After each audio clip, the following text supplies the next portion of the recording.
سبحان اللہ و بحمدہ عدد خلقہ و رضا نفسہ و زنۃ عرشہ و مداد کلماتہ۔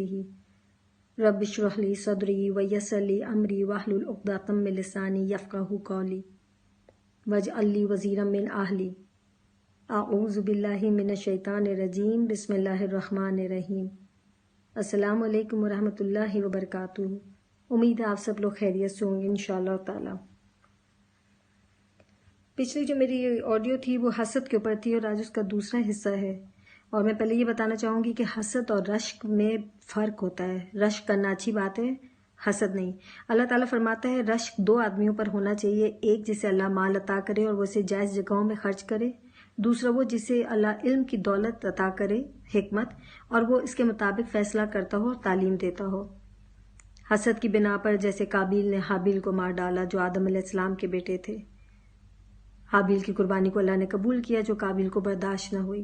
برادران یوسف کو حسد کی بیماری نے آگ لگائی اور یوسف علیہ السلام کو قتل کرنے پر آمادہ ہو گئے۔ یہودی امامت چھن جانے پر حسد میں غیظ و غضب کا شکار ہو گئے جو آج تک ہیں، کیونکہ آل اسحاق کی بجائے آل اسماعیل میں سے ہمارے نبی صلی اللہ علیہ وسلم کو چن لیا گیا تھا۔ ایسے قرآن پاک کہتا ہے کہ جو کچھ اللہ نے تمہیں دیا ہے اس سے زیادہ کی تمنا نہ کرو، نہ کسی دوسرے کا زیادہ دیکھ کے اس کی تمنا کرو۔ اپنے حساب سے رہنے کی عادت ہونی چاہیے، اسی پہ شکر کرنا چاہیے۔ سورہ قلم میں 51 نمبر آیت ہے، اور قریب ہے کافر اپنی تیز نگاہوں سے آپ کو پھسلا نہ دیں جب کبھی قرآن سنتے ہیں اور کہہ دیتے ہیں یہ تو ضرور دیوانہ ہوگا، نعوذ باللہ۔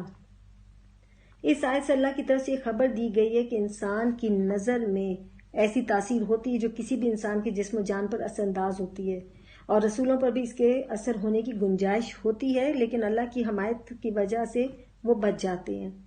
اب سوال یہ ہے کہ کیا ہر حاسد کی نظر بری ہوتی ہے؟ نہیں، کیونکہ جس کی نظر لگتی ہے اسے عربی میں عین کہا جاتا ہے، اور جس سے نظر لگتی ہے اسے معین کہا جاتا ہے۔ ہر عین حاسد ہوتا ہے اور ہر حاسد عین نہیں ہوتا، یعنی کہ کچھ حاسد ایسے ہوتے ہیں جن کی نظر میں اتنی تاثیر نہیں ہوتی کہ وہ محسود کو کوئی نقصان پہنچا سکے۔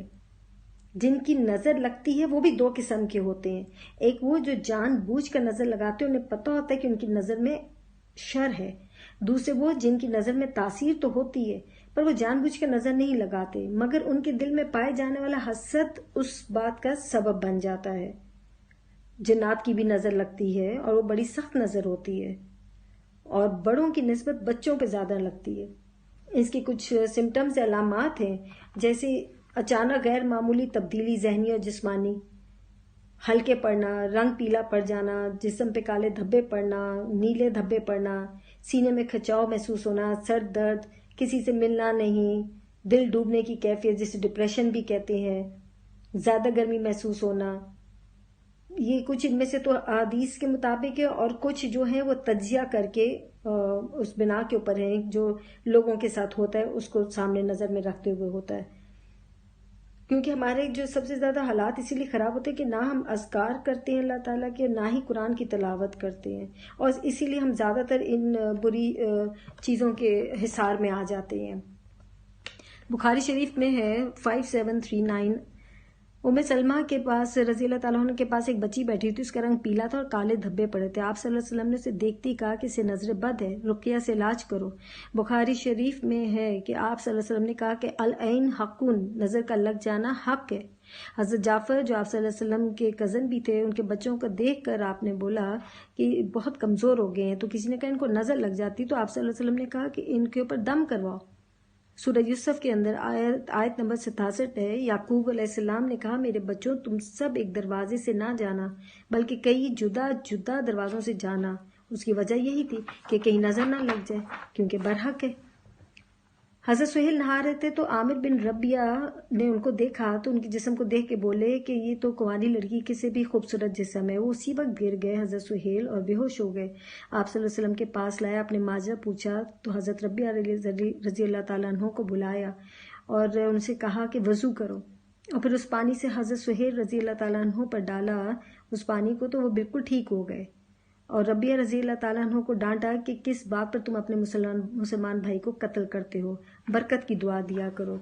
اس کے کچھ معمولی سے ہیں لیکن بڑے اچھے علاج بھی ہیں جو ہم خود بھی کر سکتے ہیں. آپ صلی اللہ علیہ وسلم نے دم کروانے کا کہا ہے. دم سے مراد وہ الفاظ جو قرآن و سنت سے ملتے ہیں، ثابت ہیں، اس سے اپنے سے بنا کر نہیں.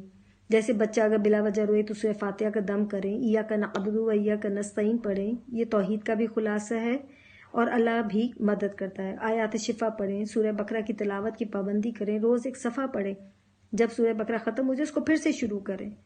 آیت الکرسی، سورہ بقرہ کی آخری 2 آیات، تینوں آخری کل، یہ سب اللہ تعالیٰ کی طرف سے ہمیں اجازت دے دی گئی کہ اس کو پڑھو، ان چیزوں سے دم کرو اپنا. زمزم کا پانی پئیں، نہائیں بھی، اجوا کھجور کھائیں روزانہ 7 بار. حدیث میں جو کھائے گا اس کو جادو یا نظر اس دن اثر نہ کرے گی. زیتون کا تیل جو کچی گھانی جیسے ہو جسے کہتی ہیں تازہ والا، وہ، شہد، کلونجی کا تیل، یہ سب پئیں، اس سے بہت فرق پڑتا ہے. برابر مقدار میں لے کر کھا لیں، پی لیں اس کو. نظر بد کو اندر سے ختم کر دیتی ہے. علاج کی نیت سے صدقہ دیں. کلونجی کے دانے طاق حصوں میں لے کر کھائیں، جیسے 5، 7، 9، 11. کتا اگر آپ کے گھر کے اندر ہے تو اسے نہ رکھیں، کیونکہ جس گھر میں کتے ہوتے ہیں ادھر فرشتے نہیں آتے. سنا مکی کا استعمال کریں، اس کا قہوہ پئیں، حجامہ کروائیں. لیکن ایک ضروری بات میں یہ ضرور کہوں گی کہ پلیز پلیز پلیز آپ کو کوئی بھی سمٹم کسی میں بھی کوئی نظر آئے تو پہلے ڈاکٹر کے پاس لے کے جائیں. اس سے اگر سب کچھ کلیئر ہو تو پھر کسی سائیکیٹرسٹ کو دکھائیں اور اس کے ساتھ اللہ کا کلام کے ساتھ اس کا ضرور علاج کریں. انشاءاللہ تعالیٰ اللہ تعالیٰ صحت دیتا ہے اور دے گا ایسے لوگوں کو جو اس کا کلام لے کے چلتے ہیں. اللہ کا واسطہ ہے، بدعتوں سے بچنا ہے. لال مرچ کی دھونی، کالا دھاگا، دم کیا ہوا دھاگا جو گرا لگی ہوتی، نیمبو، کالا کپڑا، ایسی چیزوں سے بچنا ہے. آپ نے راتوں کو باہر کھڑے ہو کے ننگے سر پڑنا، زمین کھود کے کچھ دبانا نہیں، ایسا کام نہیں کرنا آپ لوگوں نے. یاد رکھیں اللہ تعالیٰ ہمارا کارساز و مولا، اس پر بھروسہ کرنا ضروری ہے. سورہ توبہ کی آیت ہے 51. کہہ دیجئے ہمیں کوئی گزن پہنچ نہیں سکتی سوائے اس کے جو اللہ نے ہمارے حق میں لکھ دیے. تو اس بات کا یقین رکھیں کہ ہر کام اللہ سبحانہ تعالیٰ کی مرضی سے ہوتا ہے. تو اگر کسی کو نظر لگ جاتی ہے یا جادو ہو جاتا ہے تو اللہ کی مرضی سے ہوتا ہے، مگر اس کا وبال اس آدمی کے سر چلا جاتا ہے جو یہ سب کر رہا ہوتا ہے، یعنی کہ گناہ گار وہ ہو جاتا ہے. اور ہمارے پر یہ مصیبت آنے کی وجہ جو ہے سب سے بڑی، جو آج کل ہمارے دور کے اندر بہت زیادہ ہے، اس کی وجہ یہی ہے کہ اللہ سے دوری ہے، اس کے کلام سے دوری ہے اور سنت سے دوری ہے.